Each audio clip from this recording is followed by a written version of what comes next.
What's good, y'all? We're back here again with another Maserati video. For those of you who've been here a while, 4 years ago, I bought a Maserati Ghibli SQ4. I thought it was my dream car. 4 years later, here we are. And I'm back with a 2024 Maserati Gran Turismo. I'm bigger and better, but it's a coupe. I want to talk about some of the differences, some of the similarities, and my overall experience with the SQ4, because I know there's a lot of funny feelings about that car. So let's take a ride and we can talk a little bit. So a few years ago, I did a 1 year review on my Maserati Ghibli SQ4. And at that time, everything was going pretty well. And I can say that after almost 4 years of ownership, I had zero issues with that car. Not one. In that video, the only thing I could really complain about was that I couldn't get my tires replaced anywhere but the dealership. For some reason, NTB, regular tire shops, they wouldn't change the tires after I got a flat. That's the only issue. I mean, that's just stuff you got to deal with. But as far as the things that people complain about, the quality of the car, it breaking down, I've never had any of those issues after 4 years of ownership. So either the stuff people are dealing with, they're either driving these cars super hard, or they have a really old one, like a 2016, and not expecting things to break down. I got mine brand new. And from brand new in 2020 to 2024, when I got this, I had no issues. So I just want to clear the air there about the Ghibli. So if you're thinking about purchasing a Ghibli, I would recommend it up into maybe 2019. I wouldn't go older than that. Now, it's been about 1 year since I bought this Maserati Gran Turismo. So I traded in the Ghibli and got this. One thing, I'll start with what I don't like about this car so far. They got rid of the Ferrari engines. As you know, if you are familiar with the Gran Turismo, it was discontinued in 2019, and they just now brought it back 5 years later in 2024. The previous generation came with the Ferrari V8 engine. It was amazing. The sound is extremely distinguished. You'll recognize that sound. Anybody who's into cars, they'll recognize that sound. But since they got rid of that Ferrari V8, now they have these Maserati specific V6 engines. So they have the same engine in here as they do in the MC20, if you're familiar with the Maserati MC20. It's a very powerful V6, it's very efficient, it's great on gas, but the sound just isn't there, and that's something that's really disappointing to me. This car is very fun to drive, it's really quick. The technology enhancements over the Ghibli is second to none. This car is on par with I have two Mercedes. I have a 2023 C43 AMG and a 2025 GLE 53 AMG. This car, technology-wise, is on par with the most recent iteration of Mercedes-Benz. I can say that confidently. And I'm not just saying that because I like Maseratis. I also have other cars, obviously. So with that in mind, the way Maserati is moving forward, I think they might have moved forward with this engine because it's possibly more reliable or more durable long-term than the Ferrari engine that they were using previously, which was causing people, I guess, issues over time.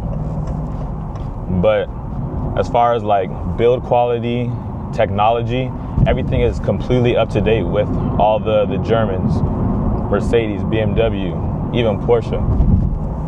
So with the interior, like I mentioned, everything is completely up to date now. Full touchscreen, digital display, heads-up display, all the bells and whistles they have in this car now that the previous generation didn't have. And I have zero complaints. The technology actually works well. It's not they just threw in a bunch of random technology. It actually functions well. The internal space, this is a coupe, and I actually have my 3-month-old daughter in the back seat, if you get a clip of that. and you can fit a car seat back there. And my wife is recording right now, sitting in the front seat. So it actually has decent space. I wouldn't recommend a full-size adult sit back there. I don't think that would be possible, but enough for a car seat and somebody to still sit in the front. That's pretty good space for a coupe, I'd say. Of course, in classic Maserati, you have, full leather interior. You actually have ambient lighting now. If you can see down below at the feet, you got the red ambient lighting right now. Here on the sides as well, and these new Sonos Faber speakers. I think that's how you pronounce it. Some speakers from Italy, and they sound really good. The Maserati Ghibli speakers did not sound very good at all. That's another knack on the Ghibli. But the speakers in this car sound great, like premium. Also, the cost of maintenance on this car as opposed to the Maserati Ghibli. So the Maserati Ghibli, over the 3 years, I didn't get to the 4th service because I turned in a little bit before 4 years. But at each service interval, you only service these cars once per year. The first service was about $1,200. The second one was closer to $1,500, and then the third service was about $1,800. And that's just one price you pay for the whole year, and they take care of everything maintenance-wise for your car. And I don't think that's not too bad, honestly. It's not too bad. It's not cheap, obviously, but it's not terrible. With the Maserati Granturismo, the service is about the same. I haven't had this car serviced yet, but I asked about it. I had this car actually had a recall. That's what I wanted to talk to you guys about. So with this being a brand new car, there was apparently 7 recalls on this car. I was again, I had an issue with my tire. I called the dealer. They had to go put a new tire on. When it was at the dealership and they were replacing the tire, they said, "Oh, by the way, you have 7 recalls on this car." I'm like, "What? What do you mean?" The car's been driving perfectly, literally perfectly. I couldn't imagine there was anything wrong with the car. But with the recalls, it's weird little things. And they're like, "Yeah, you got 7 recalls." I was like, "Do I have to get them fixed right now?" They're like, "Yeah, we can't give it back to you with open recalls." So I'm like, "Dang, man." So I let them go ahead and fix the recalls. It took a while. It took maybe 2 weeks almost, because they have to get everything imported for all the recalls. So after that, when I went back there to pick up the car, I asked them about the 1-year service, and they said it was $1,200, same as before, 4 years ago. So hey, I can't be mad at that. And this car costs literally twice as much as my Maserati Ghibli SQ4 did retail. So the Maserati Ghibli SQ4 was about $100,000. This car is about $200,000 MSRP. So keep that in mind. The Maserati Ghibli had a Ferrari-derived V6 engine, and it sounded better than the new Maserati V6 engine. I wish that this Maserati Granturismo had the Ferrari V8 that the previous generation Gran Turismo had, but you can't get everything. But in terms of build quality, the leather is amazing, the interior is amazing, it's out of this world. It surpasses the Ghibli by so far. Maseratis were getting so outdated. They had the 2023s still looking like the 2016s, 2017s basically, with very small enhancements. So now they've made these updates, like I mentioned, it's completely on par with all the other cars, interior-wise. Technology, everything works great, functions great.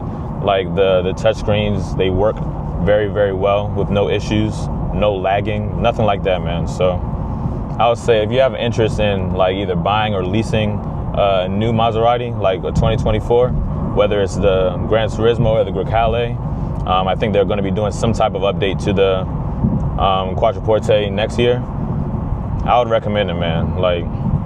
This car has been great to me. It's super fun to drive, and of course you get lots of attention everywhere you go. So if it's up your alley, if it's in your budget, I'd say go for it, man. If you've ever been curious about driving an Italian sports car, go ahead, go to a dealership. They'll let you test drive one and see how you like it.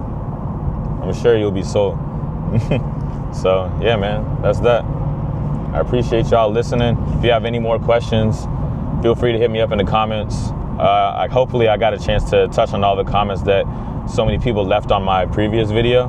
But if not, yeah, hit me up in the comments again, and I'll get back to as many of you as I can. So, till next time, peace.